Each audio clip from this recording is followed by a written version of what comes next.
Good morning children. છેલ્લા વિડિયોમાં તમને WH question એટલે કે WH ક્વેશ્ચન કેવી રીતે બનાવવા તે વિશે સમજણ આપી હતી. આજે આપણે તેના આધારિત યુનિટ 1 માં એક્ટિવિટી 2A અને 2B આપેલ છે તેના વિશે આપણે સમજ મેળવીશું. સૌપ્રથમ આપણે યુનિટ 1 માં આપેલી એક્ટિવિટી 2A વિશે સમજ મેળવીશું. તમારા પાઠ્યપુસ્તકમાં સૂચના આપેલી છે કે read the sentences carefully, read the questions and mark tick for all the questions that are answered in the statements. એટલે કે આપેલા વાક્યોમાં જે પ્રશ્નોના જવાબ મળતા હોય તેની સામે ખરાની નિશાની કરો. એટલે કે તમને એક્ટિવિટી 2A માં કુલ 5 વાક્યો આપેલા છે અને આ 5 વાક્યોના નીચે પ્રશ્નના બનાવેલા પ્રશ્ન પણ આપેલા છે બનાવેલા. તો તમારે શું કરવાનું છે કે ઉપરના વાક્યના આધારે તમે કયા કયા પ્રશ્નો બનાવી શકો છો. જો એ પ્રશ્ન બનાવી શકતા હોય તો તમારે ખરાની નિશાની કરવાની છે. અહીંયા મેં તમને સમજ આપવા માટે વાક્ય નંબર 1, 2 અને 5 સમજ આપવા માટે અહીંયા લીધેલ છે. વાક્ય 2 અને 4 તમારે એ જાતે કરવાના રહેશે. પહેલું વાક્ય છે કે Sunita Williams stay in the space for 36 days. એટલે હવે તમે શું કરશો તો અહીં નીચે પ્રશ્નો A, B અને C એમ 3 પ્રશ્નો બનાવીને આપેલા છે. તો આમાંથી તમે કયા પ્રશ્ન બનાવી શકો છો? આ 3 જે પ્રશ્ન છે એ બનાવી શકો છો. જો બનાવી શકતા હોય તો ખરાની નિશાની કરવાની. હવે તમને પ્રશ્ન થશે તો પહેલામાં પ્રશ્ન આપેલો છે તો where did she stay? તો આ સેન્ટેન્સ પરથી તમે where થી પ્રશ્ન બનાવી શકો છો. where થી પ્રશ્ન ક્યારે બનાવી શકે? જો આપેલા વાક્યમાં કોઈ પ્લેસ એટલે કે જગ્યાનો ઉલ્લેખ થયેલો છે. જો Sunita Williams stay in the space for 36 days. તો આ વાક્યમાં ક્યાંય પ્લેસ નો ઉલ્લેખ થયેલો છે? તો હા, in the space એટલે કે અવકાશમાં. સુનિતા વિલિયમ્સ અવકાશમાં 36 દિવસ માટે રહી હતી. તો અહીંયા in the space એ જગ્યાનું નામ આપેલું છે. તો અહીંયા where થી પ્રશ્ન બનાવી શકાય છે. પણ શું એ પ્રશ્નનો જવાબ એ ઉપરના વાક્યનો જ આવે છે એ ખાસ ચેક કરજો. where did she stay? તો તમે એ બનાવી શકો છો. તો આ પ્રશ્ન તમે બનાવી શકો છો where થી, કારણ કે વાક્યની અંદર પ્લેસનું નામ એટલે કે જગ્યાનું નામ આપેલું છે.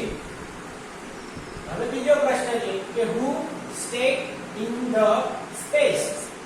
તો who થી પ્રશ્ન ક્યારે બનાવી શકાય? જ્યારે સબ્જેક્ટ તરીકે કોઈ વ્યક્તિનું નામ આપેલું હોય અથવા કોઈ પર્સન વ્યક્તિ એટલે કે પર્સનનું નામ આપેલું હોય તો તમે who થી પ્રશ્ન બનાવી શકો છો. તો અહીંયા who થી પ્રશ્ન બનાવી શકાય છે. તો સુનિતા વિલિયમ્સ ની જગ્યાએ who મૂકી દઈએ અને પાછળનું વાક્ય એવું એ લખીએ છીએ. તો who stayed in the space? અવકાશમાં કોણ રહ્યું હતું? તો who થી પ્રશ્ન બનાવી શકીએ છીએ. તો હા, who થી પણ પ્રશ્ન બનાવી શકાય છે. હવે તમને એમ થશે કે who stayed in the space for 36 days તો લખેલ નથી તો પણ ચાલે. અમુક શબ્દો આપણે ના લખીએ તો ચાલે. 4 નંબરનું વાક્ય છે કે for how many days did she stay in the space? Sunita Williams અવકાશમાં કેટલા દિવસ માટે રહી? તો આનો જવાબ મળે છે હા, for 36 days. સુનિતા વિલિયમ્સ અવકાશમાં કેટલા દિવસ રહી હતી? તો 36 days. તો આ પણ પ્રશ્ન બનાવી શકો છો કે for how many days did she? અહીંયા સુનિતા વિલિયમ્સ ની જગ્યાએ તમે C પણ મૂકી શકો છો. અહીંયા બધે પણ જો અહીંયા પણ C છે, અહીંયા પણ C મૂકી શકાય. એ છોકરીઓ માટે એટલે કે સ્ત્રી માટે આપણે C નો ઉપયોગ કરીએ છીએ. તો how many days did she stay in the space? તો આ પણ પ્રશ્ન તમે બનાવી શકો છો. હવે આપણે જોઈશું વાક્ય number 2. The theater was first developed in Greece as a part of religious view. તો અહીંયા ત્રણ પ્રશ્ન બનાવીને આપેલા છે. What was, એક તો what થી બનાવેલ છે, what was developed in Greece. B, why was the theater developed, અહીંયા why થી પ્રશ્ન બનાવેલ છે. અને ત્રીજો પ્રશ્ન છે where did the first theater develop, અહીંયા where થી પ્રશ્ન બનાવી શકીએ. તો what થી પ્રશ્ન બનાવવો હોય તો માહિતી જાણવા માટે આપણે what થી પ્રશ્ન બનાવીએ છીએ. તો અહીંયા what થી પ્રશ્ન બનાવી શકાશે. તો અહીંયા જો the theater was first developed in Greece. theater પ્રથમ ગ્રીસમાં બન્યું હતું. તો અહીંયા માહિતી આપેલી છે થિયેટર વિશે. તો તમને પ્રશ્ન થશે કે વાક્યની શરૂઆતમાં આપેલું હોય તો આપણે who થી કેમ ના બનાવી શકીએ. અહીંયા who was developed in Greece બનાવી શકીએ તો ના બનાવી શકાય. વાક્યમાં આપેલ સબ્જેક્ટ કે વ્યક્તિ હોય તો તમે who થી બનાવી શકો છો. પરંતુ અહીંયા આ વ્યક્તિ નથી તો અહીંયા તમે what થી પ્રશ્ન બનાવી શકો છો કે what was developed in Greece. ગ્રીસમાં શું વિકસિત થયું હતું અથવા શું શેની સ્થાપના થઈ હતી. તો તેથી આ પ્રશ્ન તમે what થી બનાવી શકો છો. બીજો પ્રશ્ન છે why થી. why થી પ્રશ્ન ક્યારે બનાવી શકીએ તો વાક્યમાં કોઈ કારણ આપેલ છે તો why થી પ્રશ્ન બનાવી શકીએ છીએ. The theater was first developed in Greece as a part of religious view. As a part of religious view. શા માટે ગ્રીસમાં થિયેટર બનાવવામાં આવ્યું હતું તો as a part of religious view. અહીંયા કારણ આપે છે તો કારણ આપેલ હોય તો તમે why થી પ્રશ્ન બનાવી શકો છો. Why was the theater developed. અહીંયા why થી પણ આપણે પ્રશ્ન બનાવી શકીએ છીએ. ત્રીજો નંબરનો પ્રશ્ન છે where did the first theater develop. પ્રથમ થિયેટર ક્યાં બન્યું હતું તો where થી પ્રશ્ન બનાવેલો છે. તો અહીંયા જગ્યાનું નામ આપેલું છે વાક્યમાં જુઓ છો તો in Greece. તો આ જગ્યાનું નામ આપેલું છે તો આપણે where થી પ્રશ્ન બનાવી શકીએ છીએ. તો where did the first theater develop. પણ અહીંયા did નહીં આવે, અહીંયા આવશે was. શું આવશે was. કારણ કે વાક્યમાં was આપેલું છે. તો where was the first theater developed. એ રીતે અહીંયા આપણે where થી પણ પ્રશ્ન બનાવી શકીએ છીએ. પાંચમા નંબરનું વાક્ય જોઈએ તો Mahatma Gandhi was born in Porbandar. મહાત્મા ગાંધીનો જન્મ પોરબંદરમાં થયો હતો. તો અહીંયા A, B અને C ત્રણ પ્રશ્ન વાક્ય આપેલા છે. એ when did Mahatma Gandhi go to Delhi. હવે તમે કહેશો કે સર when થી પ્રશ્ન બનાવવો હોય તો વાક્યમાં સમય આપેલો હોવો જોઈએ. તો વિદ્યાર્થીઓ કહેશે સાહેબ 2 ઓક્ટોબર 1869 આ સમય આપેલો છે તો when થી પ્રશ્ન બનાવી શકાય. પણ અહીંયા when થી પ્રશ્ન બનાવેલો છે પરંતુ એનો જવાબ ઉપરનું વાક્ય આવે છે when did Mahatma Gandhi go to Delhi. અહીંયા શું કહ્યું છે મહાત્મા ગાંધી દિલ્હી ક્યારે ગયા હતા. પરંતુ અહીંયા દિલ્હી જવાની માહિતી આપેલી છે ના. અહીંયા આપેલ છે Mahatma Gandhi was born in Porbandar on 2nd October. તો when થી પ્રશ્ન બનાવ્યો છે પરંતુ એનો જવાબ ઉપરના વાક્ય આપતું નથી. તેથી આ when થી પ્રશ્ન બનશે નહીં. when થી પ્રશ્ન બનાવવો હોય તો બીજી રીતે બને. અહીંયા when થી પ્રશ્ન બનશે પરંતુ આ પ્રમાણે પ્રશ્ન બની શકશે નહીં. બીજો છે where was Mahatma Gandhi born. મહાત્મા ગાંધીનો જન્મ ક્યાં થયો હતો. તો આ વાક્યમાં પ્લેસની માહિતી આપેલી છે. હા, in પોરબંદર. પોરબંદર એ જગ્યાનું નામ છે. તો માહિતી અહીં જગ્યાનું નામ આપેલ હોવાથી આપણે where થી પ્રશ્ન બનાવી શકીએ. પરંતુ આ પ્રશ્નનો જવાબ આ વાક્ય આવે છે એ ખાસ ચકાસવું. where was Mahatma Gandhi born. તો Mahatma Gandhi was born in Porbandar. તો where થી પ્રશ્ન આપણે બનાવી શકીએ છીએ. ત્રીજું છે what is the birth date of Mahatma Gandhi. મહાત્મા ગાંધીની જન્મ કઈ છે? તો અહીંયા આપેલું છે 2nd ઓક્ટોબર. 2nd October. તો અહીંયા તમે જન્મ તારીખ એટલે કે બર્થ ડેટ આપેલ હોવાથી વોટથી પ્રશ્ન બનાવી શકીએ છીએ. વોટથી પ્રશ્ન બનાવી શકીએ છીએ. પરંતુ મિત્રો અહીંયા પુસ્તકમાં વોટ ઇઝ આપેલ છે. વોટ ઇઝ આપેલ છે અને ઉપરના વાક્યમાં શું આપેલ છે? What was. તો પ્રશ્ન તો આપણે બનાવી શકીએ પરંતુ આ પ્રમાણેનો પ્રશ્ન બનાવી શકતા નથી. એટલે અહીંયા ઇઝ ની જગ્યાએ શું આવવું જોઈએ? વોઝ. કારણ કે વાક્યમાં આપણને કયું ક્રિયાપદ આપેલું છે? વોઝ ક્રિયાપદ આપેલું. એટલે આપણે આ પ્રશ્ન બનાવી શકતા નથી. જો અહીંયા what was the birthday of Mahatma Gandhi એ પ્રમાણેનો ઉલ્લેખ થયો હોય તો આપણે એ પ્રમાણે બનાવી શકીએ છીએ. તો અહીંયા આપણે એક્ટિવિટી 2A માં 3 ઉદાહરણની સમજ આપી. વાક્ય નંબર 3, વાક્ય નંબર 4 એ તમારે જાતે બનાવવાનું રહેશે. હવે આપણે જોઈશું activity 2B. Activity 2B. Frame question to get the underlined words as an answer. એવા પ્રશ્નો બનાવો કે જેનો જવાબ નીચે આપેલા વાક્યોમાં લીટી દોરેલ શબ્દ આવે. તો અહીંયા એક ઉદાહરણ પણ આપેલું છે. એ ઉદાહરણનો તમે અભ્યાસ કરો. Sumita graduated from the Florida Institute of Technology. એટલે બે શબ્દ નીચે લીટી દોરેલી છે. એક સુમિતા અને બીજું ફ્લોરિડા ઇન્સ્ટિટ્યૂટ ઓફ ટેકનોલોજી. તો સુમિતા એ સબ્જેક્ટ તરીકે છે અને વ્યક્તિ હોવાથી આપણે હુથી પ્રશ્ન બનાવી શકીશું. તો હુથી પ્રશ્ન બનાવેલ છે કે who graduated from the Florida Institute of Technology. બીજું ફ્લોરિડા ઇન્સ્ટિટ્યૂટ ઓફ ટેકનોલોજી એ શબ્દ નીચે લીટી દોરેલ છે. તો આ એક પ્લેસનું નામ છે એટલે આપણે where થી પણ પ્રશ્ન બનાવી શકીએ છીએ કે where did. અહીંયા did શા માટે મૂકીશું? કારણ કે જે ગ્રેજ્યુએટેડ વર્બ આપેલ છે તે પાસ્ટ ફોર્મ એટલે કે ભૂતકાળનું રૂપ છે. માટે આપણે did મૂક્યું. where did Sunita graduate. સુનિતાએ ગ્રેજ્યુએશન ક્યાંથી કર્યું હતું? હવે આપણે ઉદાહરણ દ્વારા સમજ્યા. હવે બીજા જે એક્સરસાઇઝમાં વાક્ય આપેલા છે તેના પરથી આપણે સમજીએ. નંબર 2 પર વાક્ય આપેલ છે કે કનૈયાલાલ મુનશી wrote પાટણની પ્રભુતા in 1960. 1960.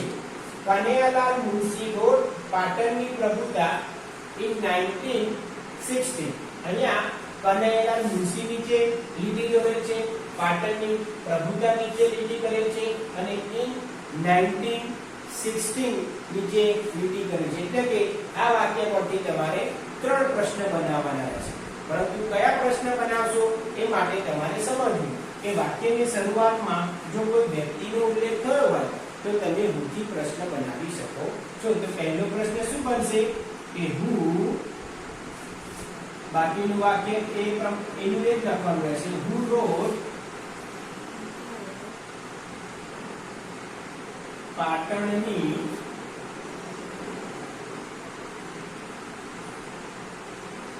પ્રભુતા. in 1916 ના લખો તો પણ ચાલે. who wrote પાટણની પ્રભુતા. પાટણની પ્રભુતા કોણે લખી હતી? તો એનો જવાબ મળશે આપણો અંડરલાઈન કરે વર્ડ કનૈયાલાલ મુનશી wrote પાટણની પ્રભુતા. હવે બીજું આપ્યું છે પાટણની પ્રભુતા. કનૈયાલાલ મુનશીએ પાટણની પ્રભુતા 1916 માં લખી હતી. તો પાટણની પ્રભુતા એ અંડરલાઈન વર્ડ પરથી આપણે કયો પ્રશ્ન બનાવી શકીશું? પાટણની પ્રભુતા એ જગ્યાનું નામ છે, પાટણની પ્રભુતા એ સમય દર્શાવે છે, પાટણની પ્રભુતા એ કારણ દર્શાવે છે?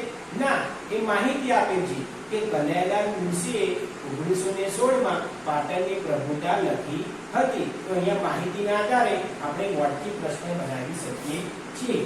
સૌપ્રથમ આપણે વોટ મૂકીશું, ત્યારબાદ આપણે ખાસ નક્કી કરવાનું કે આપેલ વર્બ એ પ્રેઝન્ટ ટેન્સ એટલે કે વર્તમાન કાળનું છે કે પાસ્ટ ટેન્સ ભૂતકાળનું છે. તો wrote એ ક્રિયાપદ કયા કાળનું છે? ભૂતકાળનું છે. અને ભૂતકાળનું વાક્ય હોય તો આપણે શું લખીશું? what did લખીશું, what does લખીશું કે what to લખીશું? તો ભૂતકાળનું વાક્ય હોય તો આપણે શું લખીએ છીએ? what did. આ ખાસ ધ્યાન રાખજો. what did Kanaiyalal Munshi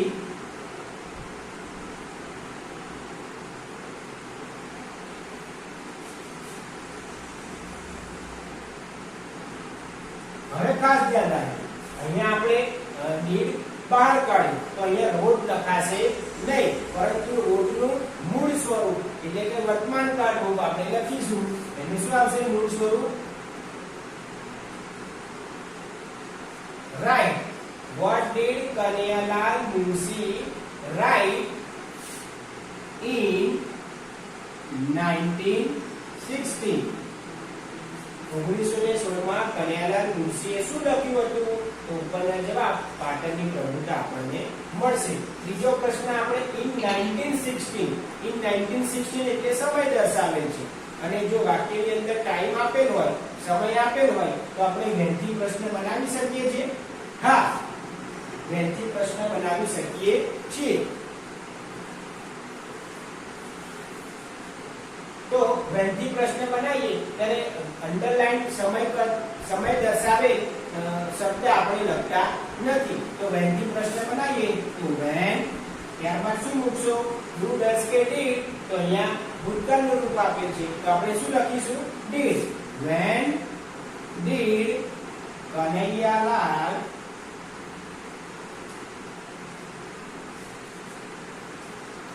Munshi right લખીશું કે રોટ લખીશું? તો right. what did Kanhayalal Munshi write? when did Kanhayalal Munshi write? પાટણની પ્રભુતા in 1916 આપણે લખીશું નહીં. તો આ વાક્ય પરથી આપણે ત્રણ પ્રશ્ન બનાવી શકીએ છીએ. whoથી, whatથી અને whenથી. એક પાંચમા નંબરનું વાક્ય આપેલ છે કે માયા attended the special classes to learn English. તો આપણે અહીંયા અંડરલાઈન કરેલ વર્ડ્સ બે આપેલા છે, માયા and to learn English. તો આપણે સૌપ્રથમ માયા નીચે અંડરલાઈન કરેલ છે તો આપણે કયો પ્રશ્ન બનાવી શકીશું? જ્યારે વાક્યની શરૂઆતમાં પર્સનનું નામ આપેલું હોય તો આપણે whoથી પ્રશ્ન બનાવી શકીએ છીએ. who attended the special classes to learn English. Who attended the special classes to learn English? તો એક પ્રશ્ન આપણે બનાવી દીધો. હવે બીજો અંડરલાઈન કરેલ શબ્દ કયો છે? to learn English. શા માટે એ સ્પેશિયલ ક્લાસ એટેન્ડ કરતી હતી? તો ટુ લર્ન ઇંગ્લિશ. લર્ન એટલે કે શીખવા માટે, ઇંગ્લિશ શીખવા માટે તે ખાસ ક્લાસ એટેન્ડ કરતી હતી. તો અહીંયા શું આપેલું છે? કારણ આપેલું છે ને કે ખાસ ક્લાસમાં એટેન્ડ કરતી હતી, પણ શા માટે? તો ટુ લર્ન ઇંગ્લિશ. અહીંયા આપેલ છે કારણ, અને કારણ આપેલ હોય ત્યારે આપણે why થી પ્રશ્ન બનાવી શકીએ છીએ. તો why પછી આપણે જ્યારે ક્રિયાપદ ખાસ જોવા, અહીંયા ક્રિયાપદ ભૂતકાળનું છે, ઈડી લાગેલ હોવાથી આ ક્રિયાપદ ભૂતકાળનું છે, અને ભૂતકાળનું ક્રિયાપદ હોય તો આપણે શું મૂકીશું? why did Maya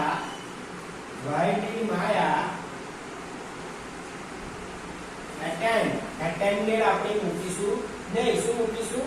attend. why did Maya attend the special class. અંતે આપણે પ્રશ્ન ચિહ્ન મૂકવાનું ભૂલાય નહીં. અહીંયા પુસ્તકમાં તમારી જો બુકમાં જોશો તો એટેન્ડન્ટ નીચે પણ અંડરલાઈન કરેલ છે, પરંતુ એના આધારે આપણે કોઈ પ્રશ્ન બનાવી શકતા નથી. તો આ રીતે તમે વાક્ય નંબર 2, 3 અને 4 આના આધારે તમે વાક્યના પ્રશ્ન બનાવવા પડશે.